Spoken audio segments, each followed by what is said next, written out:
13-year period. He happened to live at a home that I know now that a friend lives in, and so we had a nice time reminiscing about where he used to live in the blueberry bushes that are still on his property. The problem that we have today is the problem that all communities are facing. There aren't enough resources to do the basic things that we need to do, and so we have to squeeze. Our response to that has been to innovate. We're doing a solar landfill project, 2 megawatts of solar on the landfill. We're doing that because we're a green community, but it's going to save $80,000 to $100,000 a year. That can go for police, fire, public works, schools. We've just replaced LED streetlights. We had a grant for that. Didn't cost any money out of the general fund. That's going to save 175,000 kilowatts and about another $36,000 a year. That's all money that we can plow back into the basic services. Thank you, Mike. And now the first question for Don Emerson. Thank you.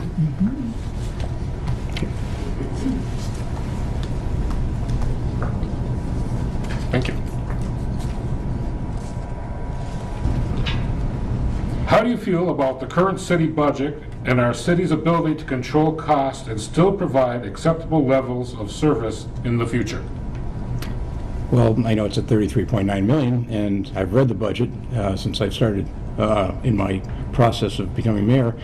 And I don't know where we could do changes right now, to be truthful with you, but I will keep a close eye on it, and I plan to do some changes. I have plans as part of my platform. Some were mentioned by councilors tonight that were sitting here, and actually there were some of my platform issues that I wish I had said it myself, but they did. I plan to keep the mountain open in the winter. That's one of my main platforms.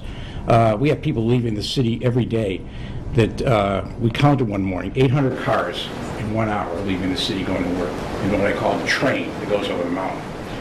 And to reduce the carbon footprint that everybody's making larger by going all around to Hoyoke, to Southampton, up Southampton Road, I plan to, when possible, it's middle of the night, 2 o'clock in the morning, probably close it down, coming down 2 inches an hour.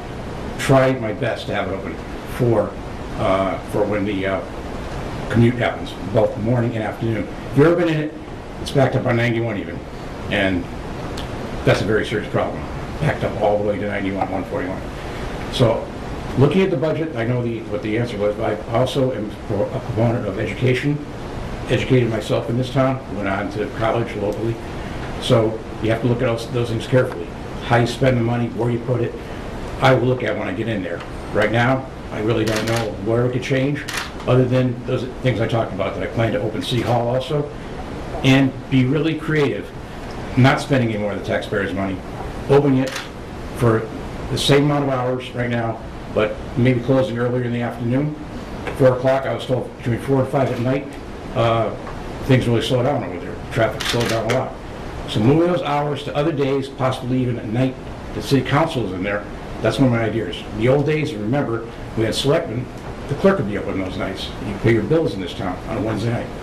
Well, now that we have city council here, we're going to open the offices downstairs so people can pay their bills, do business in this town, and not wait for Monday, Tuesday, Wednesday, Thursday. We'll be a full-time city. Thank you. Thank you, Donald. And our second question for Mike Thompson. That's exactly how Jimmy handles the meeting now, so that's good.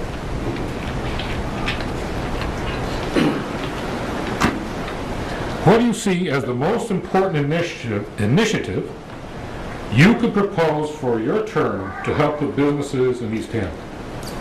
Well, it's the initiative that we've been working on now on this second phase of the redevelopment of the community, and that's to create a destination. Not to go back too very far, but I've been involved for 34 years in city government. You can recall when the mills were closing in the late 70s and early 80s, and the response to that was to try to change zoning so that these mills could be revitalized. Today, all but 2 are back in business, housing businesses, providing jobs. So the next step is we recall a downtown, and we desire a downtown that provides the kind of shops that we remember. Joy mentioned that she recalls shopping in downtown. I recall shopping downtown as a kid in the shoe stores and the clothing stores and a WT Grant and a lot of other things. But that requires foot traffic. It requires people. It requires customers. We had that downtown because we had 4,000 mill jobs in town. And you can recall, those of you that have been here, at 3 or 3:30 when the shifts changed, you couldn't drive a car down Pleasant Street. It was too busy. That's what supported that vibrant downtown. Today we don't have that. Today we have a lot of commuters that go out of town. A lot of our citizens work out of town. If we're going to have vital downtown businesses, if we're going to have a vital commerce during the day here, we need to be able to provide some reason for people to come. We need to be a destination. As you may know, or probably have heard, we've applied for a grant out of a special projects fund to be able to build a boardwalk along the pond. You've seen the plans. Those plans have been around for 3 or 4 years. That concept has been around. That will become a focal point for people to use Easthampton as a destination. It's very, if you want to think about how that might work, think about the Bear Fest. By the way, we're having another one in 2012. But the Bear Fest brought in thousands of people, and it brought commerce to all of our downtown businesses. And that's the kind of thing that we need to focus on year-round, year in, year out. And so providing destinations, providing opportunities here in the community for people in the valley to come in and say, I want to go to Easthampton because they have X, Y, Z, whatever it is a wonderful thing, and we should all be working towards that. You heard some reflections of that with the city councilors, and I'm looking forward to working with this group of councilors. They are my board of directors. They are the people that I take my cue from, that and the master planning process. The voters are the folks that choose who's going to run this $38 million operation. And that's important. You're talking about running a $38 million municipal corporation. The person who's mayor in this corporation, in this community, needs to understand how that works, needs the experience it takes to be able to be effective and to use the staff resources here in a way that maximizes their value and doesn't divide people. Thank you, Mike. And the second question for Don. As we discussed earlier, while Don's picking the question, this will be, each candidate will get 3 questions, after which they'll have an opportunity to give a closing statement.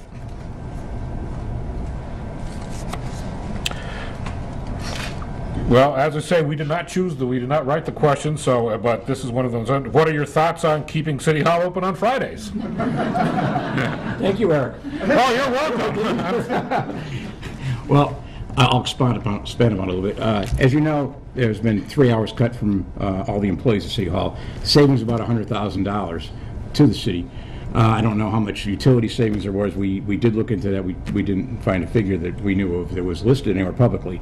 But by doing some innovative planning and using, I have experience obviously in the police department and doing scheduling. So, and we did get innovative quite a bit over there. We had to. So with that skill, I plan to use the hours that are presently given to all the employees and change the hours for public use. And you should be here. We shouldn't have a part-time City Hall with full-time taxpayers. That's how I feel we should open it. I've already answered it, but thank you, Eric. And the third question for Mike Totsnick.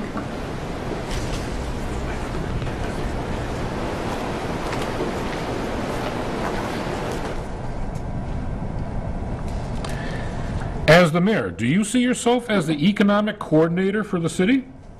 Well, I see the mayor's office as a part of that team. As I believe one of the councilors mentioned, we are changing a position that existed in the planning department prior to this year. As a grants coordinator, that position has now been requested to be an assistant planner with an economic development focus. So I do see the mayor's office as being a key point, and quite honestly, we get a lot of economic development calls. And we reach out to a lot of people in the business community to try to field those calls. But we do that through my office, through the planner's office, many times through the Department of Public Works, if the issues relate to that. And I think the mayor's office needs to continue to be that point person. In a small community, folks expect the mayor's office to have the answers for most everything. And they call us for those sorts of answers for most everything. Luckily, with experience, you know how to provide those answers. But the economic development focus needs to become more full-time, in part because as I'm a member of the Economic Development Council of Western Massachusetts and have been since 1996. We're reorganizing that group a bit, and there is a full-time economic development group that meets there. We can't participate because we don't have a dedicated economic development position. So it's important that we get the city council to finish that process so that we can hire that part-time person in the planning department and be able to participate regionally as well as locally. Thank you, Mike. And now for candidate Don Emerson, his third question. Oh, there is extra, isn't it? Let's hope it's not on the mountain. I know.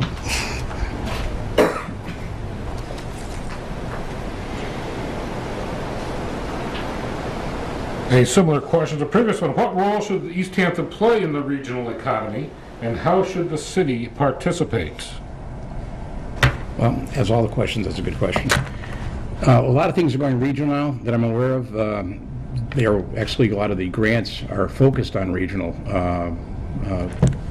things that are going on, including police and fire departments, including dispatching, and go seek out some of those grants in other areas that are regionalized. So we're not just a city sitting alone.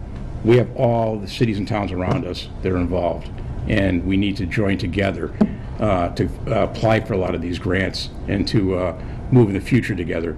And as far as Easthampton is concerned, I feel we should have a planner of our own, probably with maybe an 80% they would get from the grants, so it wouldn't cost any money to the taxpayers, and that the other 20% we pay at a salary, and have it in the planner's office with Stuart, and dedicated to doing grants only. And grants for infrastructure, grants for taking care of our roads, and grants for whatever we need. Grants to help the citizens, help the economy of Easthampton, and help revitalize the downtown Easthampton. Thank you. Thank you, Don. That concludes our format as far as the questions. Each candidate were given 3 questions each, and we thank you very much for your answers. I'd like to continue on now with closing statements, and I'll call upon Mike Thompson. Thank you. As everyone said earlier, thank you to the Chamber of Commerce for providing this opportunity. This is one of what looks like 4 or 5 opportunities that we'll have to have candid conversations about policy here in Easthampton, some still local, some by the regional news medias. So I'm looking forward to participating in all of these. As many of you know, and as I said earlier tonight, I've had 34 years of experience working here in the government, most of that volunteer. I started as a member of the Conservation Commission, so I've got a lot of familiarity with the process of regulation, and I was a regulator. I served for 19 years on the legislative body before becoming an executive here in the community, and 7 years as a town executive before taking the job of mayor. That kind of experience is impossible to get without putting the time and effort into it. And I do. I love this community more than almost anything else in my life. It makes a lot of difference to me that we're successful. But I recall when we used to fight amongst ourselves, like we're starting to do now in this community, where we were our own worst enemy, and where the other communities here in the valley would look at Easthampton with a bit of askance and suggest that you probably don't want to look at houses there. That's gone. That is absolutely gone from the valley, and I will work as hard as I can to make sure that it doesn't return in this community. There are people that want to drive a wedge into what we do. They want it their way or no other way. That's not right, that's not good for our community, and it's not good for even those people that want it their own way. I'm not going to promise you anything I can't deliver. I write the budget here. I'm most interested in anyone's input on how we might be able to change that. I have 9 city councilors that provide that input year in, year out. We take that information, we try to extrapolate it in a way that makes some sense. We work as a team here. There are 46 or 47 employees working in this building. We don't make changes to their lifestyle and order them around without having them involved in the decision making. So I'm not going to tell you that I'm going to come in and tell people they have to work 6-hour days, 5 days a week. I'm not going to do that. I'm going to work with these people to try to figure out what makes sense, and I'm not going to close the building early because most of our customers don't work in town. Closing at 4 o'clock is going to cut out anyone who possibly could leave work to pay a bill or work with a board. We will try to return the level of services that we have as we can. But we've been taking cuts in state aid for 8 years now. And we've had to use innovation to make up for those cuts, and we've been extremely successful. And we have to be patient. We'll get through this, but only if we work together. Thank you, Michael. And I'll call upon Thank you, Mr. Snyder. I love Easthampton also. I have lived here all my life. I grew up on Ward Avenue. My father and mother lived on the first floor. My grandmother lived on the second floor, making for a very good family environment. I walked to Maple Street School. I don't know how many here did that too. I walked to Maple Street School for elementary and middle school. All my 7 children attended Easthampton Public Schools. 6 graduated from Easthampton High School and 1 from Smith School, excuse me. And she is a nurse today. For the past 41 years, I've been a public servant protecting our children, the elderly, and the community. I worked in law enforcement as a police officer and represented the city in court. Now I'm working to be your mayor with my heart, my soul, and my mind. I personally don't know the governor. I don't know the lieutenant governor. I'm not a politician. I didn't need to be one. I am one of you. Who is seeking to be your mayor? I have a vision to regenerate our city, to bring industry, new business, and jobs to our community. I will be proactive ambassador for the city. I will have an administration that will be completely transparent and that will involve taxpayers taking part in government. I'll aggressively seek state and federal grants to improve the quality of life in the city.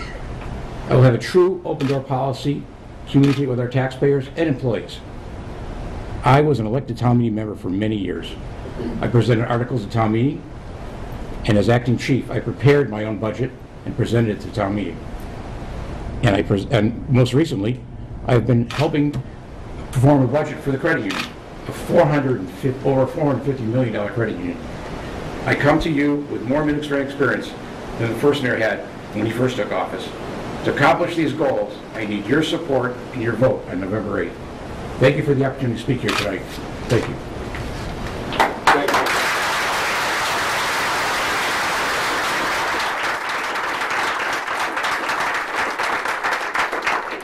This concludes our forum, but I have a couple things I'd like to bring up, if I may. Number one, thanks once again to our mayoral council.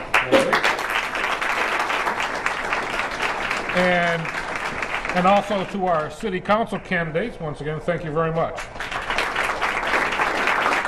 Have a note here, if you'd like an opportunity on a little more casual basis to meet with the candidates, everyone is invited to Amy's place at 80 Cottage Street for additional conversation. So before we close, I'd like to thank Easthampton Community Access Television for broadcasting tonight's event, the city for letting us use this venue this evening. I will remind you that if you wish to see this again, this event will be rebroadcast on cable channel 5 at 9 p.m. tomorrow evening. And one final reminder that many folks brought up again. Our city elections will be Tuesday, November 8th. We encourage you all to exercise your right to vote for the candidates of your choice. Once again, on behalf of the Greater Easthampton Chamber of Commerce, thank you for attending and have a great rest of your evening.